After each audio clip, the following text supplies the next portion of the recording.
주님의 기도 바치면서 시작하겠습니다. 성부와 성자와 성령의 이름으로 아멘. 하늘에 계신 우리 아버지, 아버지의 이름이 거룩히 빛나시며 아버지의 나라가 오시며 아버지의 뜻이 하늘에서와 같이 땅에서도 이루어지소서. 오늘 저희에게 일용할 양식을 주시고 저희에게 잘못한 일을 저희가 용서하오니 저희 죄를 용서하시고 저희를 유혹에 빠지지 않게 하시고 악에서 구하소서. 아멘. 성부와 성자와 성령의 이름으로 아멘. 참 예수님 반갑습니다. 저는 콘벤투알 프란체스코 수도의 최문기 마티아 수사 신부라고 합니다. 이렇게 온라인을 통해서 만나 뵙게 돼서 저 기쁘게 생각합니다. 이런 온라인을 통한 강의와 만남은 지난 3년 코비드 기간을 거치면서 생긴 새로운 형식의 만남이라고 할 수 있는데, 솔직히 저에게는 아직은 이렇게 아무도 없는 곳에서 카메라 하나 앞에 두고 이게 뭔가 이야기를 한다는 것이 굉장히 많이 어색하고 조금 불편하게 느껴지기도 합니다. 하지만 동시에 이렇게 방 안에서 먼 곳에 계시는 여러분들과 함께 만남을 가지는 것이 가능해졌다는 것이 참 신기하게도 생각이 됩니다. 어쨌든 저도 이런 방식의 강의는 처음 해보기 때문에 좀 어색해 보이실지도 모르겠고, 또 제가 그렇게 많은 것을 알고 있지 못하기 때문에 여러분들에게 얼마나 도움이 될 만한 유익한 말씀을 드릴 수 있을지는 모르겠지만 어쨌든 부끄러움 무릅쓰고 한번 열심히 해보도록 하겠습니다. 먼저 나눔을 시작하기에 앞서서 제가 속한 수도회와 프란치스칸 가족 수도회에 대해서 짧게 설명을 좀 드렸으면 합니다. 방금 말씀드렸던 것처럼 제가 소속한 수도회는 한국에서 불리는 이름 기준으로 콘벤투알 프란치스코 수도회입니다. 그 수도회에 조금 익숙하신 분들은 아마 작은 형제회나 혹은 프란치스코 수도회라는 이름을 들어보셨으리라고 생각을 하고, 그리고 어쩌면 제가 지금 입고 있는 이 수도복과는 다른 수도복을 입고 있는 그런 작은 형제회 아니면 프란치스칸 수도자들을 보셨을 수도 있으리라 생각을 합니다. 오늘날 작은 형제회라고 불리는 수도회는 3개가 있습니다.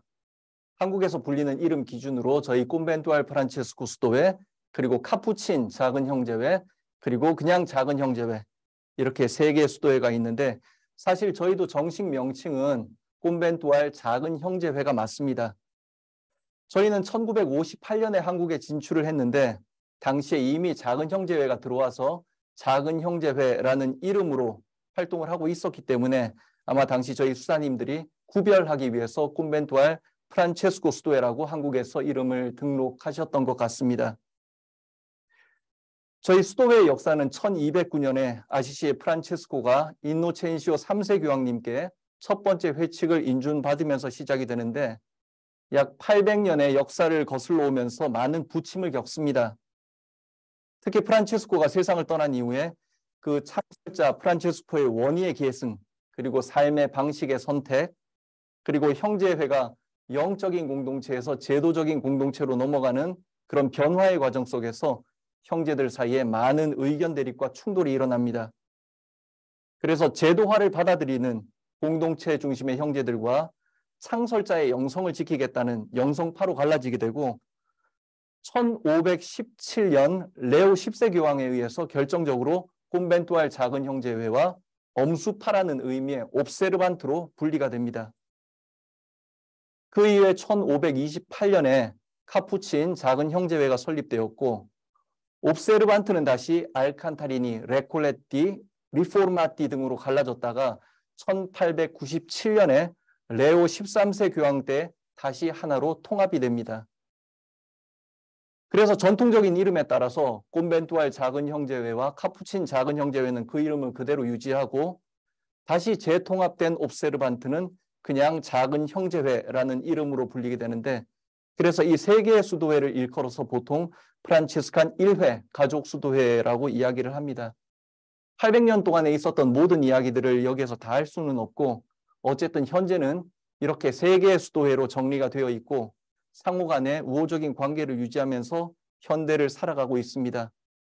지금 3개 수도의 수도자들이 함께 사진을 찍은 그 사진을 한 장 올려놨는데 잘 보이실지는 모르겠지만, 제일 좌측에 있는 수도복이 바로 수도자가 작은 형제회 수도자고, 가운데가 저희 콘벤투알 수도회 수도자, 그리고 제일 오른쪽이 카푸친 수도회 수도자입니다.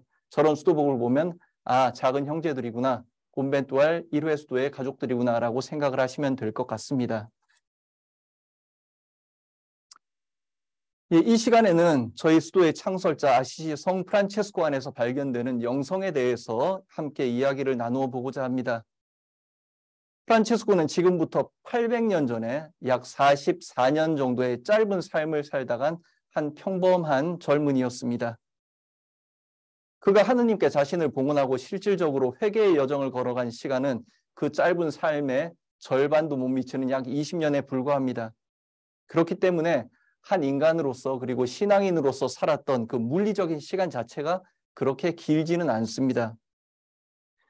하지만 그 짧은 시간 동안 실로 엄청난 영적인 유산들을 남겼고 그 유산은 동시대뿐만이 아니라 800년의 긴 역사 동안 수많은 사람들을 감동시키고 또 영감을 불어넣고 자신도 프란체스코처럼 살고 싶다는 열망을 불러일으켜서 오늘날 같은 이런 전 세계에 걸친 큰 신앙의 가족을 형성하게 됩니다. 이것은 사실 그 자체로 하나의 커다란 신비가 아닌가라고 생각을 해봅니다.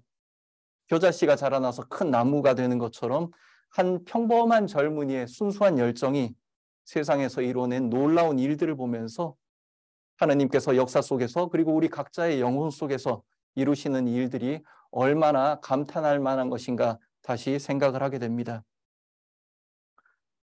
프란체스코를 비롯한 대부분의 수도 영성 창설자들의 카리스마는 학문적으로 정리되어 있기보다는 삶 속에 녹아들어 있는 부분이 많습니다. 그래서 그들의 삶을 되짚어가는 과정 그 자체가 그들의 영성에 접근하는 가장 좋은 방법이 아닐까 생각을 합니다. 프란치스코는 1181년 혹은 82년에 이탈리아 중부 움브리아 지방의 아시시라는 작은 도시에서 호목상 피에트로 베르나르도네와 피카 부인 사이에 맏아들로 태어납니다. 어느 전기에 따르면 그가 태어났을 때 아버지는 장사일로 부재 중이었고 그 어머니는 아들이 세례자 요한처럼 신실한 그런 신앙인이 되기를 바라는 마음으로 그의 이름을 요한이라고 짓습니다. 하지만 집으로 돌아온 아버지는 아들이 요한처럼 살기를 원하지 않습니다. 그는 상인인 자신에게 커다란 부를 안겨줬고 또 당시의 유럽에서 가장 멋쟁이들로 통하던 프랑스 사람처럼 아들이 자라기를 원했기 때문에 그의 이름을 프랑스 사람이라는 뜻인 프란체스코로 바꾸게 됩니다. 이 일화에서 알 수 있는 것처럼 그의 아버지와 어머니는 서로 다른 성향을 가진 사람들이었습니다. 아버지는 상인답게 세속적이고 활동적이고 또 손익에도 밝고 이기적인 반면에 어머니는 신심도 깊고 연민이 많고 또 자상한 성품의 소유자였던 것 같습니다. 그리고 그런 다른 성향만큼 자식에게 바라는 것도 많이 달랐던 것 같습니다. 그리고 이런 부모의 상반된 성향은 당시의 시대상을 상징하는 측면도 있습니다. 당시는 사회적으로도 전통적인 장원 경제에서 상업 경제로 넘어가던 그런 시대였습니다. 그러니까 각 지역의 영주 소유의 장원을 평민들이 임대해서 경작을 하고 거기에서 나오는 수확물로 자급자족하고 물물교환하면서 유지되던 그런 경제체제에서 상업의 발전을 통해서 사람과 물건들이 활발하게 이동하고 화폐 경제가 중심이 되는 그런 경제체제가 바뀌는 그런 시대였습니다. 그리고 그 결과 상인 계급이 급격하게 성장을 하면서 기존의 신분제도와 나아가 사회제도 전반에도 영향을 주는 그런 급격한 변혁의 시기라고 할 수 있습니다. 그리고 이러한 변화 속에서 사람들은 세속적인 가치에 더 많은 관심을 가지게 되고 이른바 출세에 대한 욕망을 더 크게 느끼던 시대라고 할 수 있습니다. 이에 반해서 영적인 가치에 대한 존중은 점차 감소하게 되고 교회가 이른바 중세 암흑기로 접어들고 있었습니다. 역사학자들은 그 시대가 전 역사 시대를 통틀어서 교황의 세속 권력이 가장 강했던 그런 시대라고 이야기를 합니다. 하지만 교황의 모관이 높아지면은 교회의 십자가는 낮아진다라는 말이 있는 것처럼 교황과 교회의 세속 권력이 강했을지는 모르지만 복음의 빛은 점차로 잃어가고 있는 그런 상황이었습니다. 밖으로는 이단과 반교회 청빈 운동이 확산되고 있었지만 교회는 그것을 저지할 만한 힘이 부족했고, 안으로는 신자들이 영적인 갈증을 느끼고 있었지만 거기에 충분한 희망과 위로를 주지 못했습니다. 어쩌면 그런 당시의 시대상은 오늘날과도 꽤 많은 유사성을 가지고 있는 것 같습니다.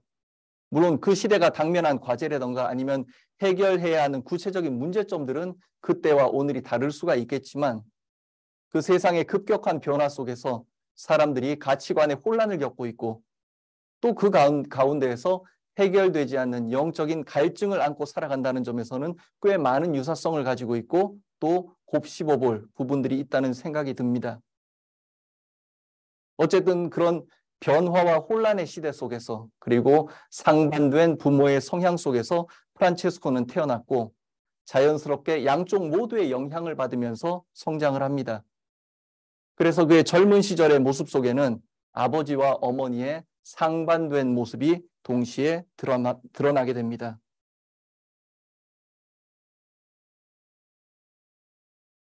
프란체스코의 젊은 시절에 관해서 사람들이 일반적으로 가지고 있는 인식은 그가 대단히 방탕하고 향락적이고 인격적으로도 하자가 많은 인간이었다라는 것입니다. 그리고 그러한 인식은 그가 세상을 떠나고 작성된 첫 번째 성인전의 영향이 큰데, 그 첫 번째 성인전에서 그의 젊은 시절에 대해서 이렇게 전하고 있습니다. 스폴레토 계곡 기슭에 위치한 아시시 고을에서는 일찍부터 세상의 허영심에 따라 오만무례하게 자란 프란체스코라는 이름의 사람이 있었다. 부모의 천박한 행실과 생활과 행실을 오랫동안 모방하여 그의 허영심과 교만함은 한층 심했다. 굉장히 부족하고 하자 많은 인간으로 그리고 있습니다. 그런데 사실 이것은 성인의 젊은 시절에 대한 실제 기록이라기보다는 당시 성인전을 작성하는 하나의 클리셰라고 볼 수 있습니다. 당시 일반 대중들은 천성이 착하고 신심이 깊어서 성인이 된 사람들보다는 원래 죄 중에 있다가 회개해서 성인이 된 사람, 마치 바오로 사도나 아니면 아우구스티노처럼 죄 중에서 회개해서 성인이 된 사람을 더 거룩하게 보는 경향이 있었기 때문에 그 당시에 성인전을 작성할 때는 대부분 의도적으로 그들의 젊은 시절을 나쁘게 표현하는 그런 경향이 있었습니다. 그런데 프란체스코의 젊은 시절을 다루고 있는 다른 믿을 만한 자료들을 통합해서 보면은 그는 그렇게까지 나쁜 사람은 아니었고, 그렇다고 굉장히 좋은 사람도 아니었고 그냥 평범한 젊은이였던 것 같습니다. 적당히 경건하고 적당히 향락적이고 또 적당히 친절한데 적당히 이기적이고 적당히 세속적이면서 적당히 신앙심을 가진, 그냥 그 시대에 흔히 볼 수 있는 한마디로 그 시대의 아들이었다라고 할 수 있습니다. 물론 그 와중에도 그의 삶의 무게중심은 신앙적인 쪽보다는 세속적인 곳으로 기울어져 있었던 것 같습니다. 사람은 인생의 갈림길에 섰을 때 대부분은 다른 사람들이 다 가는 길을 선택해서 따라가기 마련이죠. 프란체스코도 다른 젊은이들처럼 아버지의 가업을 이어받기 위해서 상업 기술을 배우고 또 아버지가 경영하시는 가게에서 일을 하고 그러면서 자신의 미래를 준비하고 있었습니다. 그리고 그는 기사가 되고자 하는 꿈도 가지고 있었습니다. 그것은 특별한 꿈은 아니었고 당시에 프란체스코와 같은 계층의 젊은이들이 많이 가지고 있는 하나의 일반적인 희망이었습니다.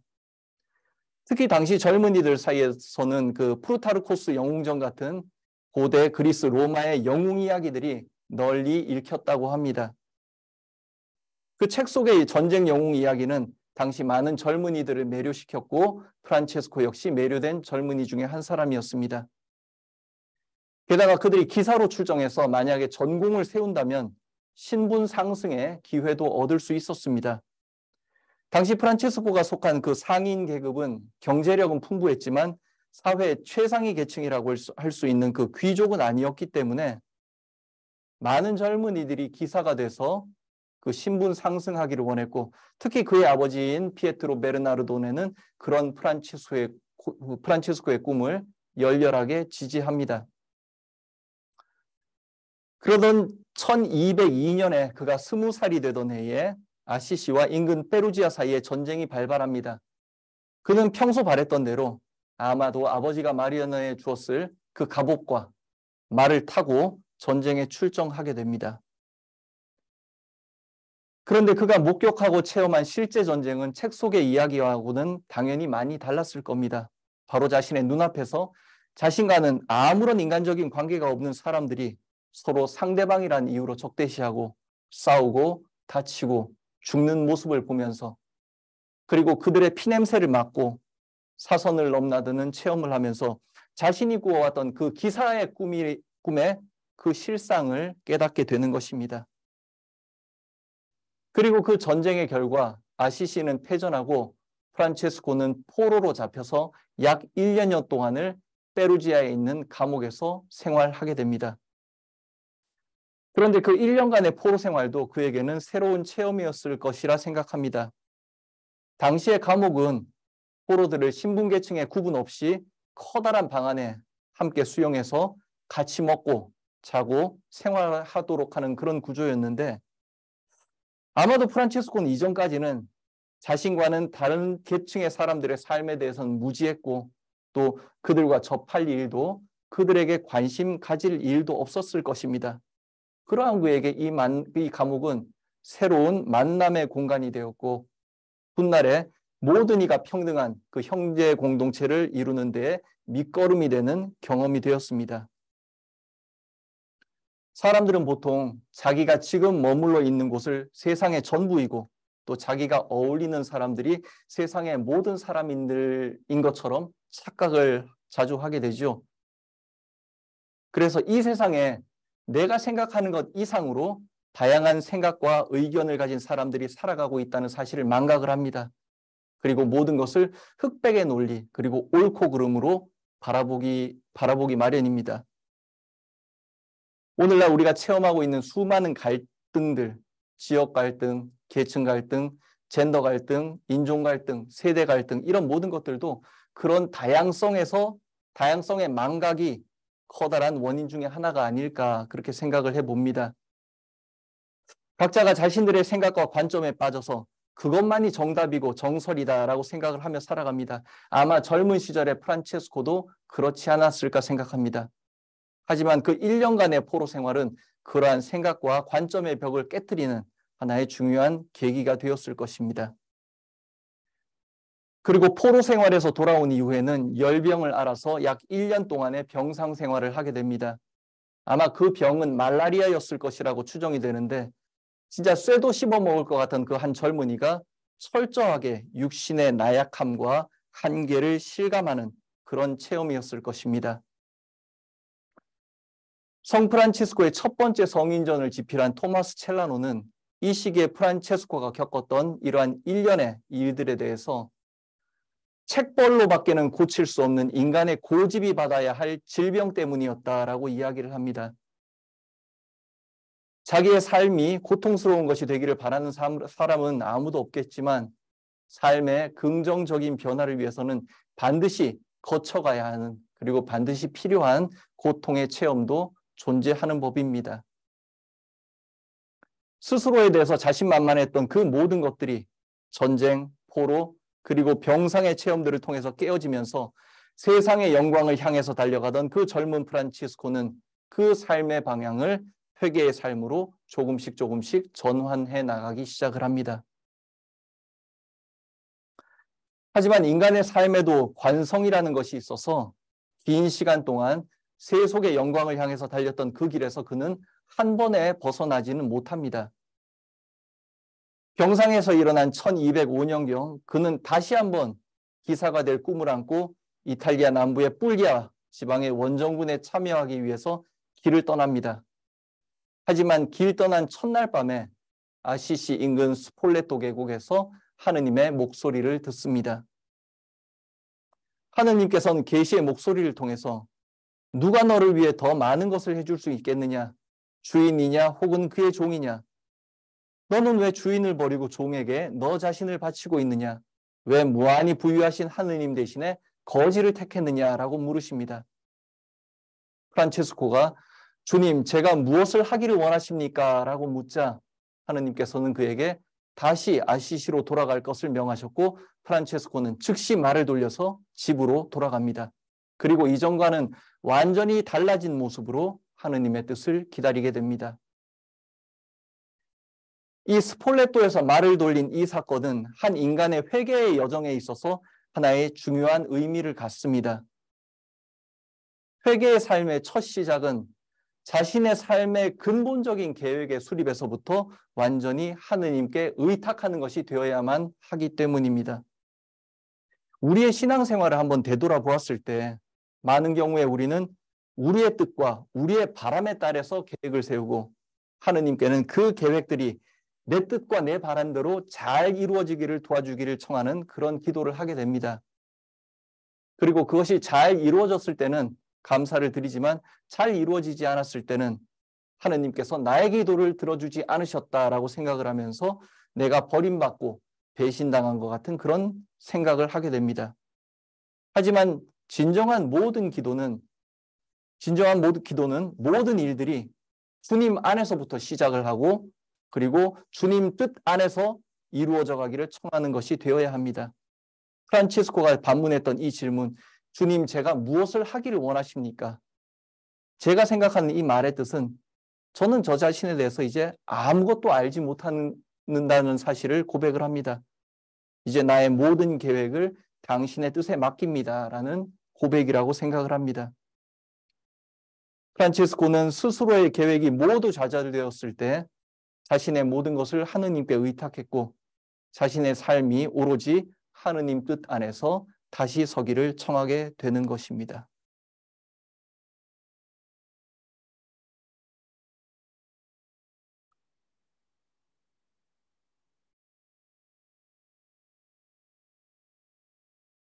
스폴레토에서 말을 돌려서 다시 아시시로 돌아온 프란체스코는 순종의 귀감으로 인내롭게 하느님의 뜻을 기다립니다. 그는 자신의 미래에 대해서 아무것도 알 수가 없었지만 하느님에 대한 완전한 신뢰 안에서 어떤 걱정도 없이 주님의 뜻을 기다리게 됩니다. 그가 무지의 상태에서 하느님의 뜻을 기다렸다고 해서 그냥 아무 일도 하지 않고 막연하게 시간만 보내고 있었던 것은 아닙니다. 그때 프란치스코는 두 가지의 일에 집중하면서 하느님의 계시를 기다리는데 하나는 이웃에게 봉사하면서 또 하나는 교회에 봉사하면서 하느님의 뜻을 기다리게 됩니다. 그 시기에 프란치스코가 나병 환자들에게 봉사하면서 지냈다는 것은 이미 널리 알려져 있는 사실이고 그리고 그 봉사의 기간을 상징하는 하나의 유명한 이야기가 전해지고 있습니다. 어느 날 프란치스코가 말을 타고 가다가 나병 환자를 만나게 됩니다. 원래부터 나병 환자에게 큰 혐오감을 가지고 있었던 터라 프란치스코는 멀리 돌아서 그를 피해서 가려고 하지만 이내 생각을 바꿉니다. 보나벤투라가 쓴 프란치스코 대전기에 따르면 그때 자신이 그리스도의 기사가 되기를 원한다면 먼저 완전한 자가 되어야 하며 자기 자신을 극복할 필요가 있다는 자신의 결심을 상기했다라고 전합니다. 그리고 말에서 내려 나병 환자를 포옹하고 입을 맞춘 후에 자신이 가진 돈으로 적선을 합니다. 그리고 다시 말에 올랐을 때 자신을 역겹게 했던 그 나병 환자는 사라지고 그 자신의 마음속에 일어났던 역겨움과 혐오감도 완전히 사라졌다라고 전기는 전하고 있습니다. 이것이 실제로 있었던 사건인지 아니면은 프란치스코가 초창기에 나병 환자에게 봉사했다라는 그 사실을 은유적으로 표현한 어떤 이야기인지는 확실치는 않지만 이 속에서 몇 가지 내용을 묵상해 볼 수 있을 것 같습니다. 프란치스코가 자신이 혐오하고 역겨워했던 나병 환자에게 다가갈 수 있었던 힘은 바로 인격적인 결단이었다라는 사실입니다. 그는 마음속에 일어나는 그 역겨움과 혐오감 앞에서 하느님께 기도하지 않습니다. 하느님, 저에게 이 혐오감과 역겨움을 없애주신다면, 당신이 이것을 없애주신다면 내가 저 사람에게 다가가서 저 사람에게 포옹하고 입 맞추고 적선하겠습니다라고 기도를 한 것이 아니라 그는 자신이 했던 첫 번째 결심을 떠올립니다. 주님의 기사가 되겠다는 그 첫 결심을 기억하면서 인간적으로 느끼던 그 혐오감과 역겨움을 인내롭게 꾹 누르면서 다가가서 자비를 실천했을 때 비로소 그 혐오감과 역겨움이 사라져버렸다라는 것입니다. 젊은 프란치스코가 나병 환자를 힘들어했다라는 것은 역사적인 사실인 것 같습니다. 다른 전기에서도 그가 처음에는 나병 환자들과 함께 밥을 먹기가 힘들어서 고통스러워했다라는 그런 이야기가 전해지고 있는데, 하지만 그때도 마찬가지로 자신을 억제하고 그 음식을 인내롭게 받아들였을 때 그 음식이 마치 천상양식처럼 감미롭게 느껴졌다라고 전해지고 있습니다. 신앙생활이라는 것은 전적으로 주님의 이끄심에 의탁하는 삶이고 또 주님의 가르침에 순종하는 삶임에는 분명합니다. 하지만 그렇다고 해서 신앙생활이 전적으로 그렇게 기계적이고 수동적으로 이루어지는 것은 아닙니다. 주님께서는 삶의 매 순간순간에 우리에게 인간적인 결단을 요구하고 계시고 그 요구 앞에서 단호하고 인내롭게 결단을 내리는 것도 주님의 요청에 부응하는 우리 신앙생활의 일부라고 할 수 있습니다. 그리고 그 시기에 프란체스코가 기울였던 또 하나의 노력은 바로 교회에 봉사하는 일이었습니다. 어느 날 그는 아시시 교회에 있는 성 다미아노 성당에 들어가서 십자가 앞에서 기도하던 중에 하느님의 목소리를 듣습니다. 프란치스코야, 가서 나의 집을 고쳐라. 이렇게 쓰러져 가는 것이 내 눈에는 보이지 않느냐. 바로 이 하느님의 목소리를 듣고 프란치스코는 즉시 성 다미아노 성당, 그리고 천사들의 모우 성 마리아 성당, 그리고 성 베드로 성당, 이 세 개의 성당을 수리를 합니다. 사실 이 하느님의 계시는 점차 복음의 빛을 잃어가고 있는 당시의 교회를 다시 복음의 반석 위에 세워라라는 그런 말씀이었는데, 그 시기의 프란치스코의 영적인 성숙함으로는 그렇게까지 깊은 뜻을 깨닫지는 못합니다. 그는 그저 하느님께서 실제 지금 무너지고 있는 성당 건물을 고치라라는 그런 말씀으로 이해했던 것입니다. 하지만 이런 영적인 미숙함에도 불구하고 우리가 주의 깊게 봐야 할 것은 바로 하느님의 계시 앞에서 보여준 그의 즉발성입니다. 그는 하느님의 말씀을 듣자, 그리고 그 말씀이 분명히 자기를 향하고 있다는 사실을 깨닫자마자 그는 어떠한 주저함이나 망설임 없이 즉시 그것을 실천을 했다라는 것입니다. 영적인 미숙함 때문에 때로는 하느님의 말씀을 잘못 이해하기도 하고 또 때로는 착각하기도 하지만 말씀을 즉각적으로 실천할 수 있는 그의 용기 앞에서 그런 오해나 착각으로 인한 실수를 통해서도 그는 예상치 못한 많은 열매를 얻게 됩니다. 그리고 그러한 그의 태도는 그의 일생을 통틀어서 일관되게 유지가 됩니다. 프란체스코는 자신을 향한 하느님의 계획을 전혀 알지 못했지만 이웃에 봉사하고 또 교회에 봉사하는 가운데에서 그의 영혼과 육신은 점점 더 성숙해져 갔고 또 하느님의 말씀을 합당하게 받아들이고 실천할 수 있을 만한 그런 주님의 기사로 성장해 나아가게 됩니다. 프란체스코는 자신의 유언 속에서 바로 이 시절을 묵상하면서 주님께서 나를 나병 환자 속으로 그리고 교회로 이끄셨다라고 고백을 하는데, 아마 이 이웃과 그리고 교회에 봉사하던 이 시간은 아마도 하느님께서 그를 성숙시키기 위한 하나의 교육 프로그램으로 준비하신 것은 아닌가, 그렇게 생각을 해봅니다. 이렇게 변화하는 프란체스코의 모습 앞에서 가장 당혹스러워했던 것은 바로 아버지 피에트로 베르나르도네였습니다. 아들의 이름을 프란체스코라고 붙여준 데에서 알 수 있는 것처럼 그가 아들에 거는 기대는 참으로 남달랐습니다. 하지만 그런 기대와는 다르게 기사의 꿈도 포기하고 또 가난한 사람을 돕는 데나 교회를 수리하는 데에 가산을 축내고 있는 그런 아들을 보면서 저러다가 저 아들이 내 재산을 모두 탕진할지도 모른다라는 두려움을 갖게 됩니다. 거기에다 프란체스코는 맏아들이었기 때문에 상속권을 가지고 있었습니다. 그래서 아버지는 이 아들을 되돌리기 위해서 회유하고 협박하고 때로는 집에 마련되어 있는 감옥에 아들을 가두기도 하지만 모두 실패하고 결국은 아들을 재판에 걸게 됩니다.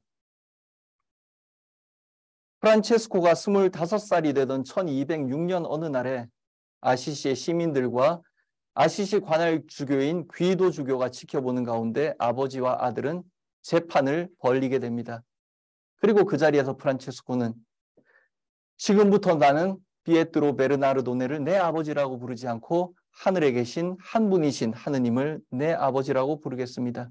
나의 모든 부유함을 오로지 그분께 둡니다. 라고 선언을 하면서 자신이 입고 있던 옷을 그 자리에서 모두 벗어서 아버지께 되돌려 드립니다.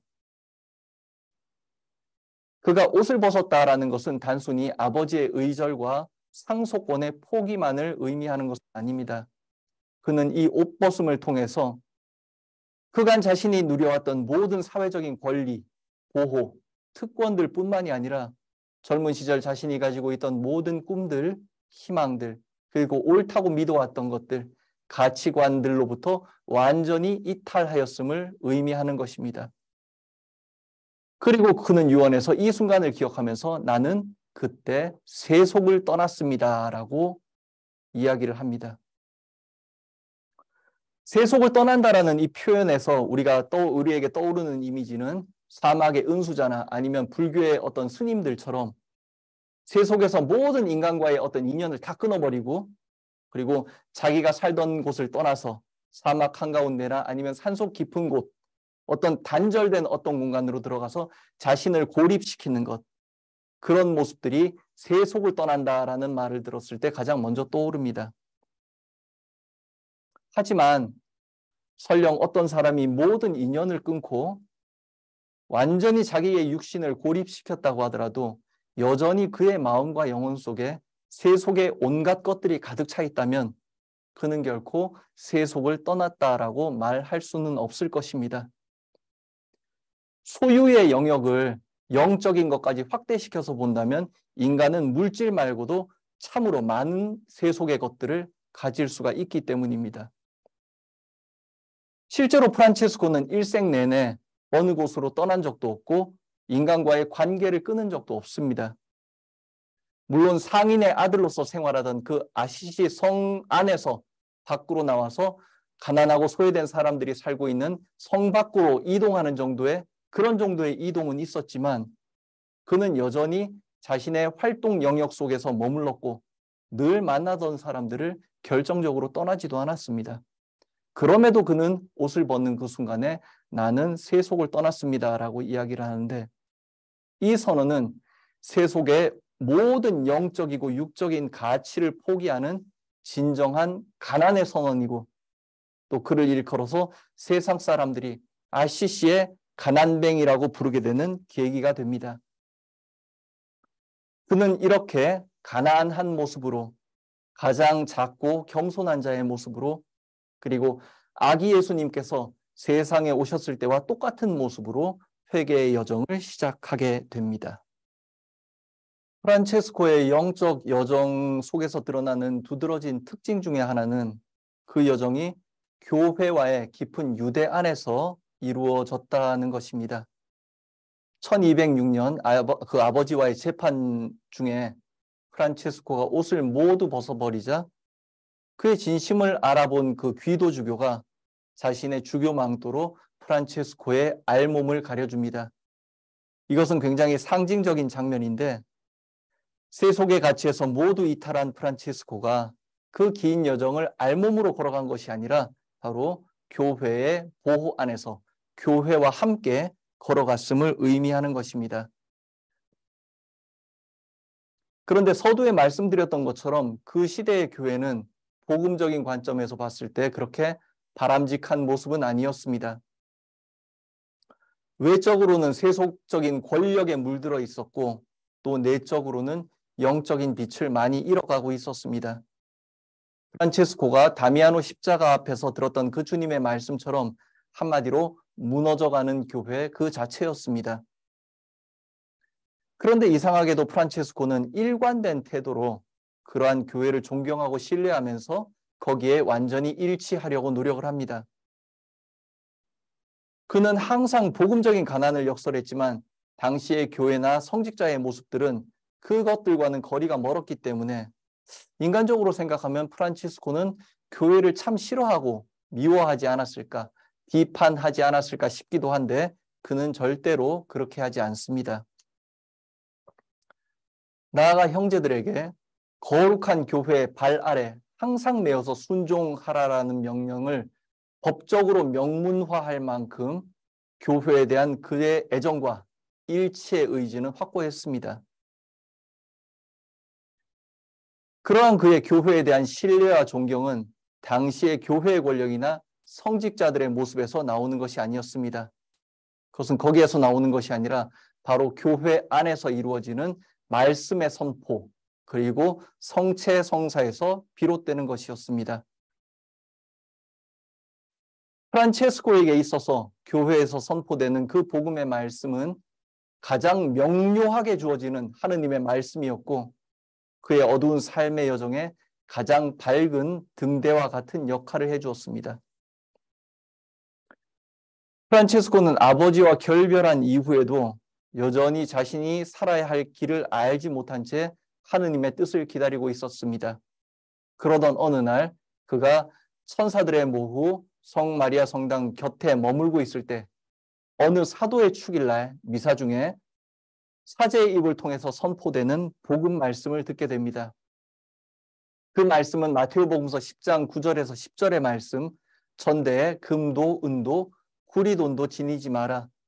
여행 보따리도 여보로또 신발도 지팡이도 지니지 마라 라는 구절이었고 이 말을 듣는 순간 그는 이것이 바로 내가 찾던 것이다. 이것이 바로 내가 원하던 것이다. 이것이 바로 내 온 정성을 기울여 하고 싶어하는 바다라고 외칩니다. 그리고 그 자리에서 신발을 벗고 지팡이를 던져버리고 옷을 더 가난한 자의 옷으로 갈아입게 됩니다. 긴 시간 동안 이웃과 교회에 봉사하면서 하느님의 뜻을 인내롭게 기다렸던 그런 프란치스코에게 하느님께서는 바로 미사 중에 사제의 입을 통해서 선포되는 그 복음 말씀을 통해서 당신의 뜻을 드러내 보이십니다. 그리고 그 뜻의 골자는 다시 말해서 전대 금도 은도 구리돈도 지니지 마라. 여행 보따리도 여보로또 지팡이도 지니지 마라 라는 이 말씀은 곧 가난을 동반한 순례의 삶을 살아라 라는 의미였습니다.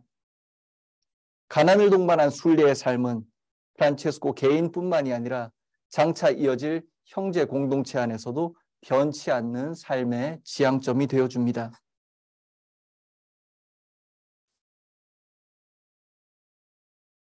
프란치스코가 교회를 대하는 그런 신뢰와 존경의 또 다른 원천은 바로 성체성사입니다. 프란치스코가 그 형제들이나 신자들 아니면 성직자들에게 보냈던 그 편지의 내용이 오늘날까지 전해지고 있는데 그 속에서 일관되게 나타나고 있는 주제 중에 하나가 바로 성체성사의 중요성에 관한 것입니다. 성인이 성체성사를 강조하는 것은 당시 교회의 요청에 부응하는 이유도 있었습니다.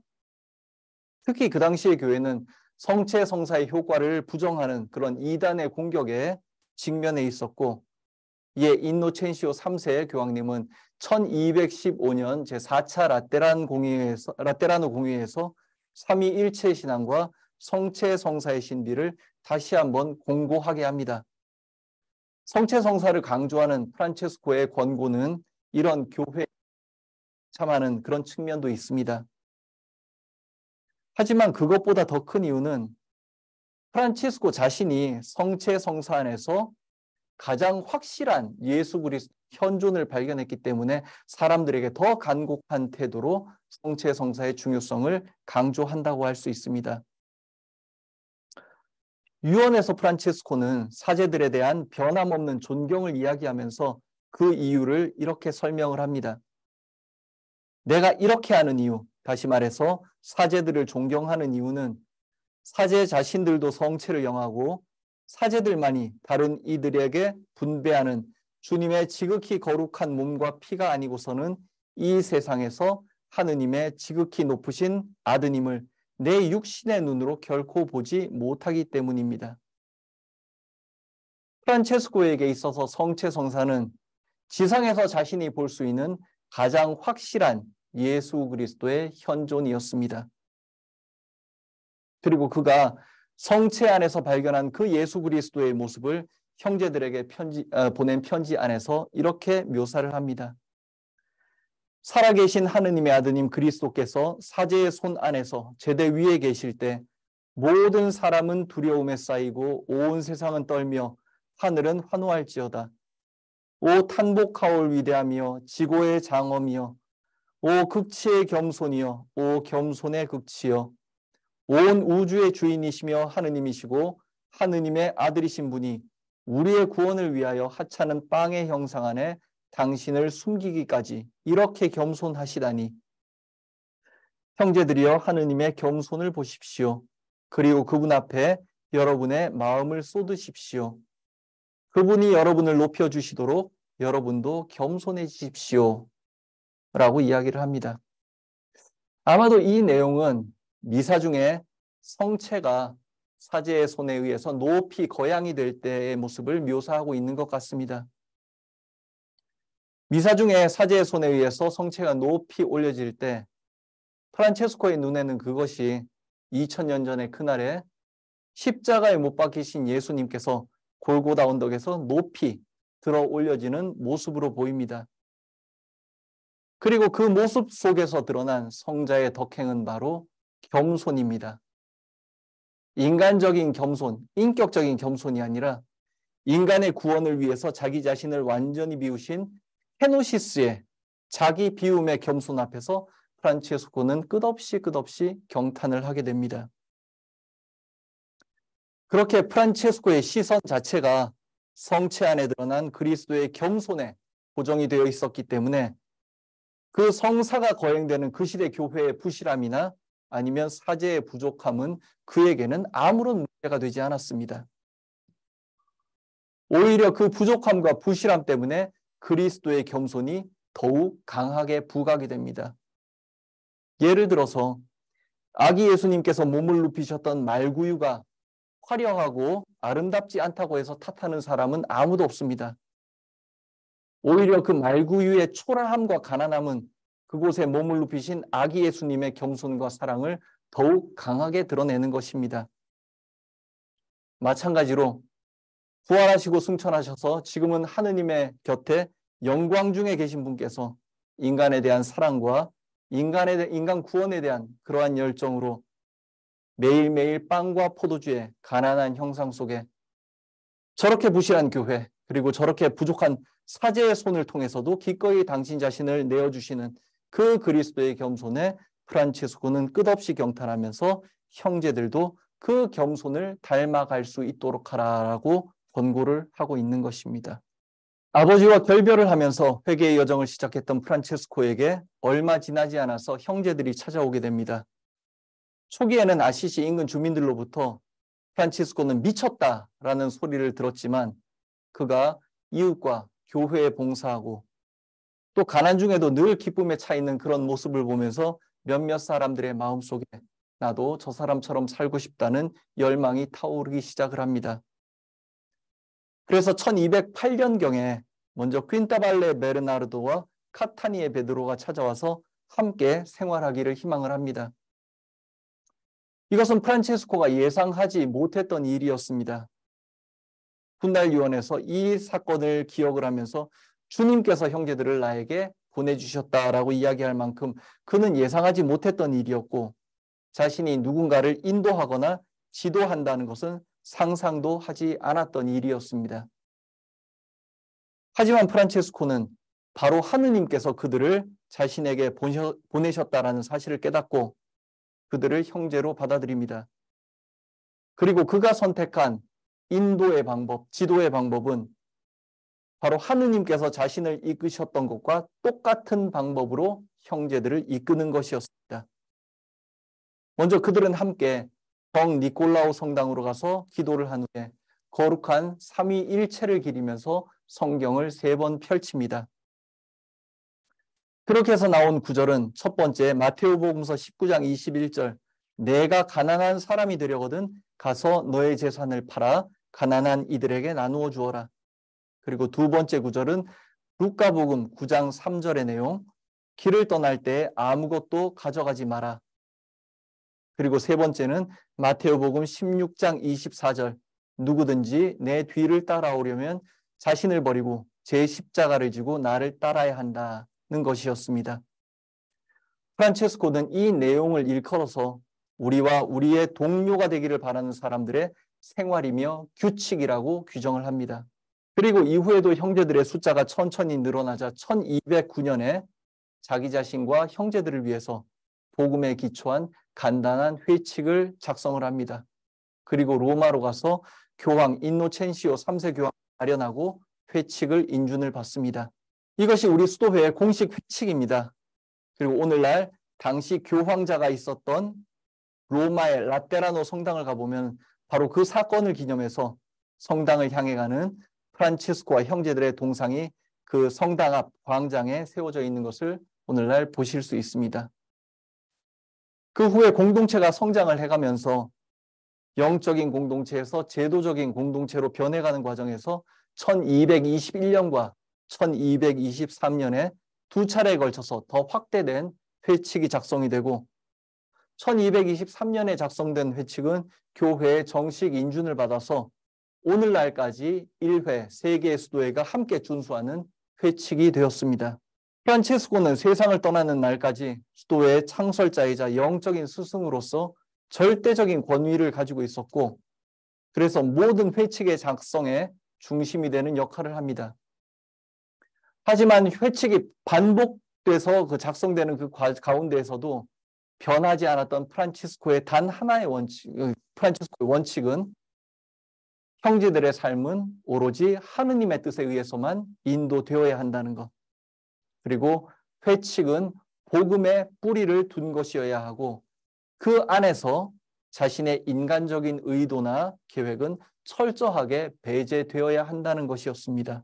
프란체스코에게 있어서 형제와 공동체는 자신이 통치하고 지도해야 하는 대상이 아니라 마테오복음서 24장에 나오는 하느님께서 자신에게 맡기신 당신의 식솔들이고 자신은 그 하느님의 식솔들을 돌보는 종이었던 것입니다. 마테오복음서 24장에선 이렇게 이야기를 하죠. 주인이 종에게 자기 집안 식솔들을 맡겨 그들에게 제때 양식을 내주게 하였으면 어떻게 하는 종이 충실하고 슬기로운 종이겠는가. 행복하여라. 주인이 돌아와서 볼 때 그렇게 일하고 있는 종. 진실로 너희에게 말한다. 주인은 자기의 모든 재산을 그에게 맡길 것이다.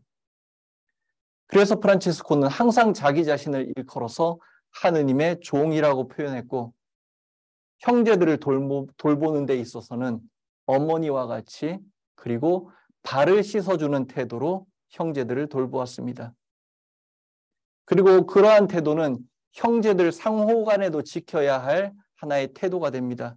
형제들은 서로 어머니처럼 그리고 서로의 발을 씻어주듯이 서로를 돌보아야 하고 그것은 회칙의 내용으로서 형제들이 준수해야 하는 의무적인 태도가 됩니다. 프란체스코가 회개 생활을 처음 시작하면서 그에게 주어졌던 사도적인 소명은 바로 말씀드렸던 것처럼 가난을 동반한 순례의 삶이었습니다. 그랬던 것처럼 프란치스코는 처음부터 자신에게 복음 선포의 사명이 주어져 있음을 깊이 인식을 하고 있었습니다. 그래서 첫 번째 7 형제가 모여서 자기를 포함해서 8명이 되었을 때 둘씩 짝지어서 십자가 방향으로 선교 여정을 떠났고 이는 그 후 지속적으로 이어지면서 형제의 삶의 양식 중에 한 축이 되었고 형제의 존재를 세상에 알리는 계기가 되기도 했습니다. 프란치스코 자신은 여러 번 선교 여행을 시도한 바가 있습니다. 1211년경에는 사라센 사람들에게 복음을 선포하기 위해서 시리아를 향해서 출발했지만 폭풍으로 발길을 되돌립니다. 그리고 1213년 혹은 14년경에는 아프리카의 모로코를 가기 위해서 스페인을 향해서 떠났지만 그곳에서 병에 걸려서 다시 되돌아오게 됩니다. 1217년경에는 형제회의 결정에 따라서 알프스 이북과 지중해 건너의 선교가 결정이 되었고 프란치스코도 프랑스를 향해서 출발을 했지만 피렌체에서 우골리노 추기경에 설득을 받고 다시 돌아와서 이탈리아에 남게 됩니다.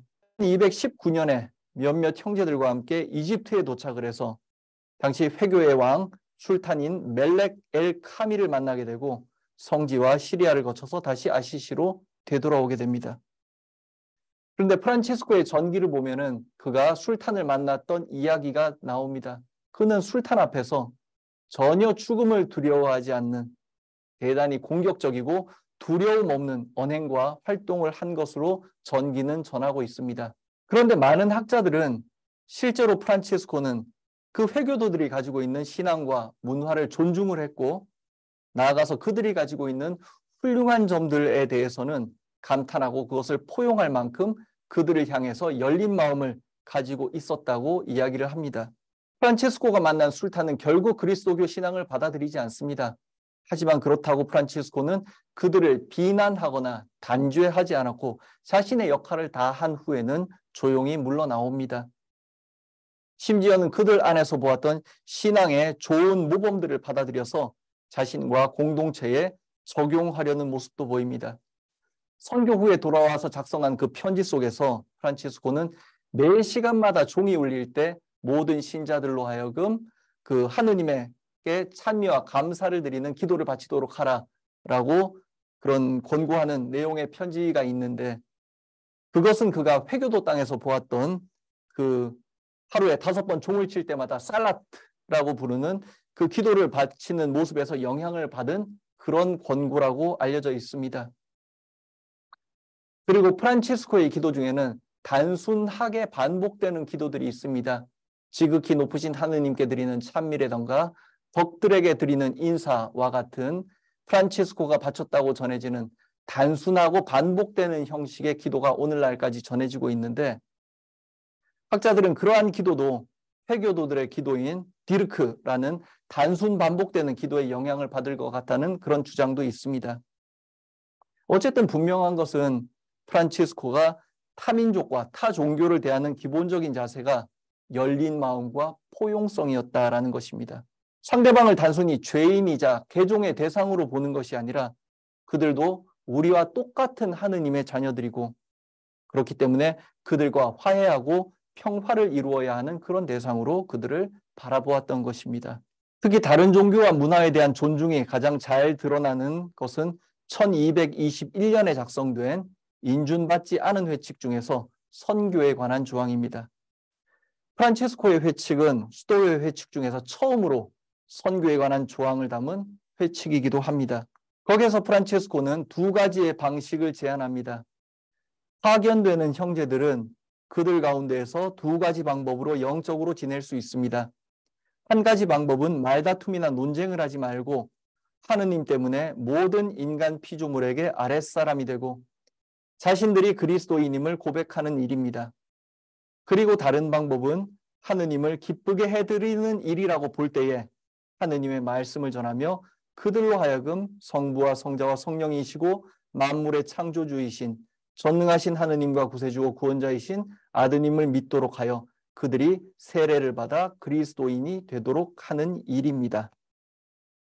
요약하자면은 첫 번째 원칙은 하느님의 말씀을 전함에 있어서 결코 다툼이나 논쟁을 하지 말라. 오히려 겸손의 모범을 보여라라는 것입니다. 그리고 2번째 원칙은 내가 아니라 하느님을 기쁘게 해드리는 일이라고 볼 때에만 그 하느님의 말씀을 전하도록 해야 한다라는 것입니다.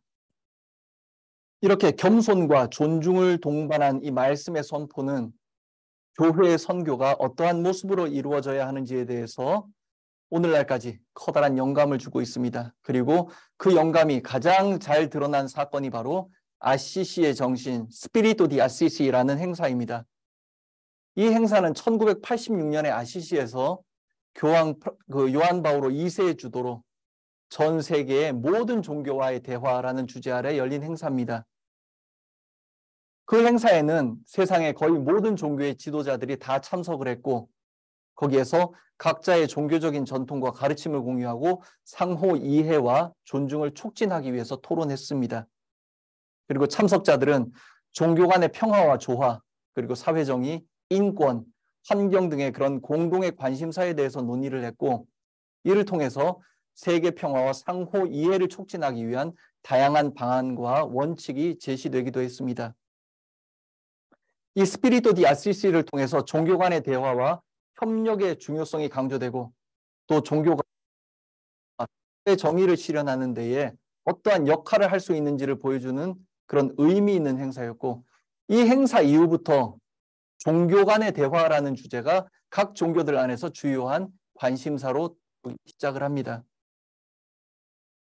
자기의 신앙을 남들에게 전하는 것은 그리스도인들에게는 하나의 의무와 같은 일입니다. 예수님께서 명백하게 너희는 온 세상에 가서 모든 피조물에게 복음을 선포하여라라는 선교의 사명을 믿는 모든 사람들에게 주고 계시기 때문입니다. 하지만 잊지 말아야 할 것은 복음을 전하는 이들의 마음속에 먼저 상대에 대한 존중과 배려가 있어야 할 것이고, 무엇보다도 먼저 내 삶의 모범을 통해서 나의 신앙이 타인의 공감을 얻을 수 있도록 해야 한다는 사실입니다. 예수님께서 제자들을 그런 방식으로 가르치셨고, 또 프란치스코가 그런 방식으로 해서 많은 사람들을 회개의 길로 이끌었습니다. 프란치스코는 자신의 유언에서 주님께서 당신에게 평화를 내려주시기를 빕니다 하고 우리가 해야 할 인사를 주님께서 나에게 계시하셨습니다라고 이야기를 합니다. 우리가 믿음으로 행하는 모든 일들은 반드시 평화를 이루는 일이어야 하고, 그것을 위해서는 우리의 마음속에 겸손과 존중 그리고 인내가 요구된다는 사실을 프란치스코의 삶은 우리에게 보여주고 있습니다. 선교에서 돌아온 프란치스코는 건강이 심각하게 악화가 됩니다. 긴 고행과 순례의 삶으로 원래 건강이 좋지 않았는데 낯선 환경에서의 선교는 그의 건강을 더욱 악화시킵니다. 특히 눈병을 심하게 앓았다고 하는데, 그래서 눈과 귀 사이를 불로지지는 원시적인 방식의 치료를 받았다는 이야기도 전해집니다. 하지만 그에게 있어서 이런 육신의 고통보다도 더욱 자신을 힘들게 했던 것은 형제들의 분열과 갈등이었습니다. 1209년에 처음으로 교황님께 회칙을 구두로 인준받았을 때에는 그들은 소수의 가족 공동체 같은 모습이었습니다.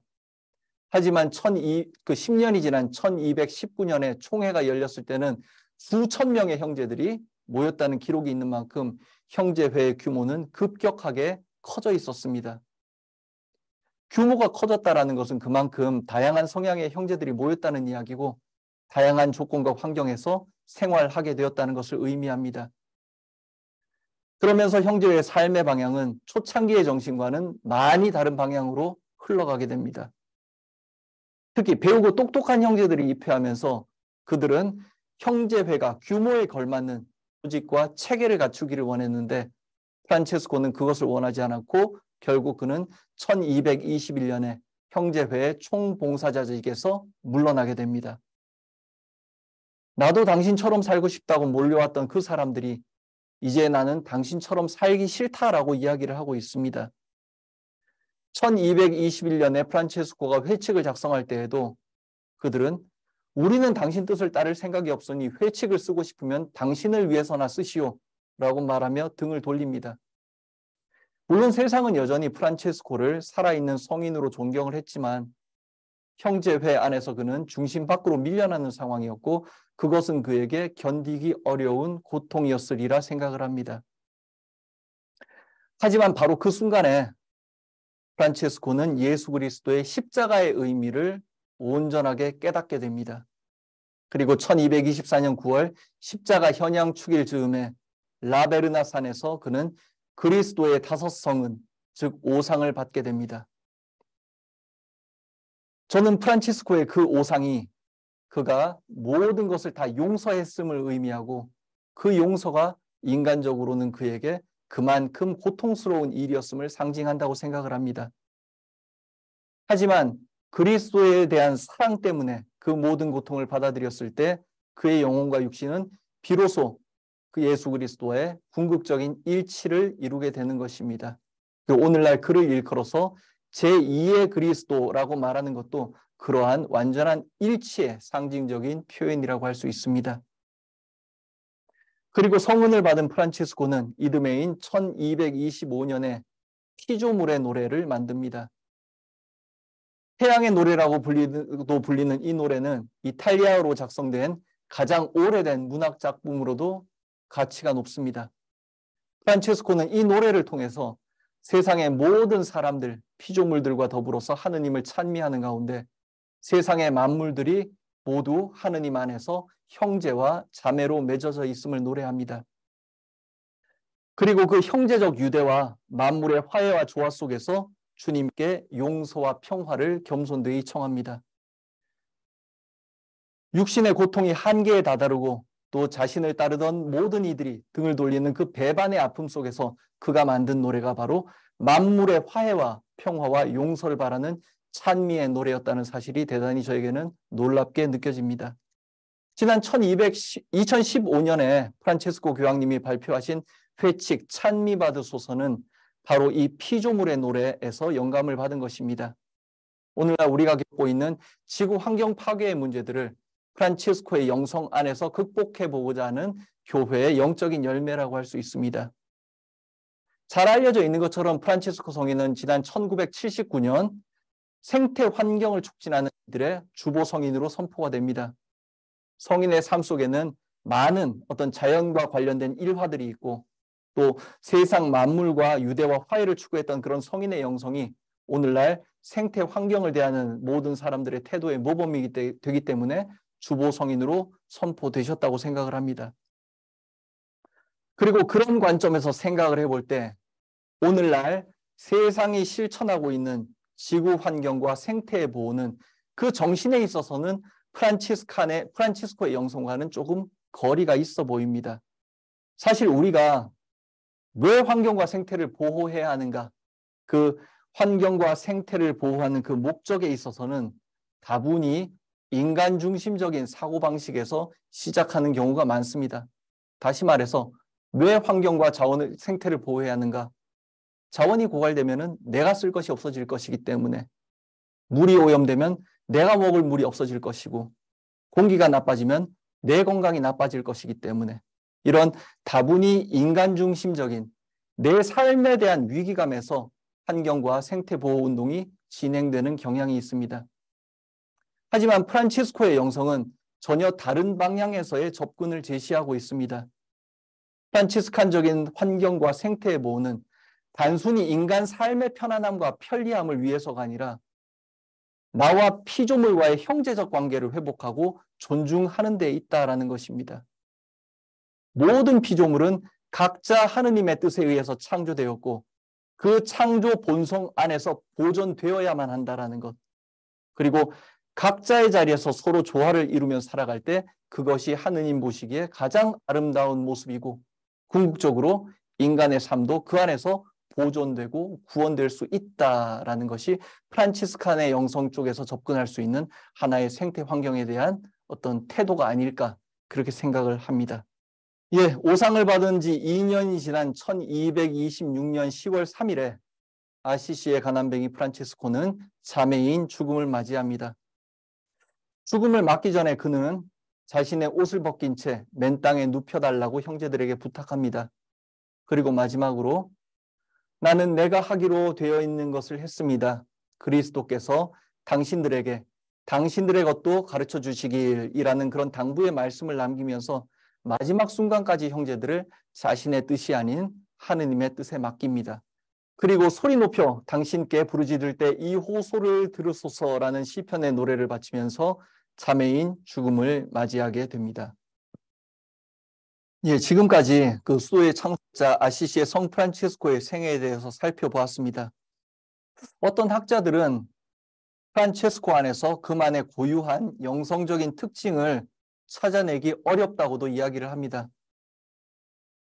성인의 특별한 카리스마라는 것은 그냥 복음을 문자 그대로 따르고 실천하면서 우리 모두가 알고 있는 그런 신앙인의 삶을 가장 완전하고 순수하게 살았다라는 것. 그것이 그의 특별한 카리스마다. 그리고 그 안에는 어떠한 특별함이나 고유함은 없다라는 이야기입니다. 그래서 어떤 신학자는 프란체스코에게는 아무런 독창성이 없었다. 그러나 바로 그 점에 프란체스코의 위대함이 있다. 프란치스코는 단지 순수한 그리스도인일 뿐이다라고 이야기하기까지도 합니다. 하지만 성인의 온 삶을 되돌아보았을 때 그에게는 복음을 이해하고 실행하는 자기 자신만의 어떤 방식이 있었다고 볼 수 있습니다. 무엇보다도 프란치스코는 복음을 받아들이는 데 있어서 복음 속 예수 그리스도의 몇몇 가르침을 선택적으로 수용하는 것이 아니라 그 가르침을 주고 계시는 예수 그리스도의 인격 그 자체에 시선을 고정을 합니다.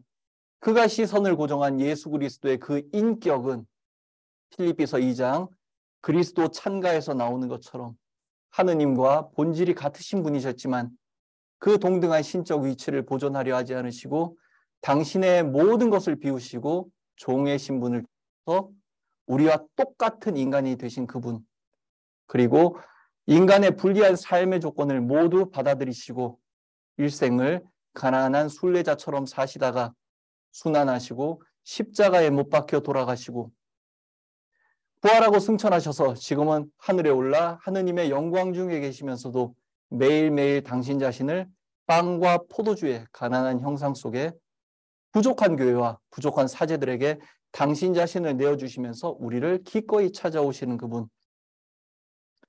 프란치스코는 복음 속 예수 그리스도의 인격 속에서 지극한 가난과 겸손을 직관을 하고 그 가난과 겸손에 끊임없이 경탄을 합니다.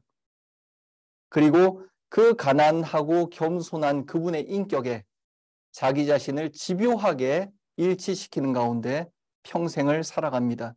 프란체스코에게 있어서 자신의 삶은 예수 그리스도께서 걸어가셨던 길 그 자체였고 동시에 복음 말씀이 육화하는 장이기도 했습니다. 깊은 기도 속에서 묵상된 복음의 말씀은 항상 자신의 삶 속에서 육화를 했고 육화한 복음 말씀의 체험은 그를 더욱 깊은 복음의 묵상 속으로 이끌고 갑니다. 이렇게 예수 그리스도와의 일치를 추구하는 가운데 복음에서 삶으로, 삶에서 복음으로 오가는 이 선순환의 과정은 회개의 여정 동안 그를 영적인 성숙으로 이끌었고 그 삶의 모범으로서 800년의 프란치스칸 역사 속에서 수많은 열매를 맺었다고 할 수 있습니다. 프란치스코의 마지막 모습에 대해서 성 보나벤투라는 다음과 같이 이야기를 합니다. 그리스도는 가난한 채로, 옷 벗긴 채로, 그리고 커다란 고통 속에서 십자가에 달리셨다. 프란치스코도 모든 면에서 그분과 같이 되기를 원했던 것이다. 이것이 왜 그가 종교적 생활의 시초 때에 주교 앞에서 옷을 벗은 채로 서 있었는가 하는 이유이며 또한 인생의 종말에서 옷 벗은 채로 이 세상을 떠나고 싶어 하는 이유인 것이다. 확실히 그는 가장 그리스도를 닮은 사람이었다. 그의 유일한 갈망은 그리스도와 같이 되는 것이었고 그분을 완전하게 본받는 것이었다. 그러기에 그는 그분과 같은 표시, 즉 오상으로 꾸밈을 받기에 합당하다는 것이 드러났던 것이다. 그는 삶에 있어서도 그리스도의 삶을 본받았으며 죽음에 있어서도 그분의 죽음을 본받았으며 심지어는 죽었을 때에도 그분과 같이 되기를 바랬던 것이다. 예, 긴 시간 인내롭게 들어주셔서 감사합니다. 우리 모두의 삶도 늘 가난하고 겸손하신 예수 그리스도를 닮아가는 것이 되었으면 좋겠습니다. 이것으로 강의를 마치겠습니다. 감사합니다.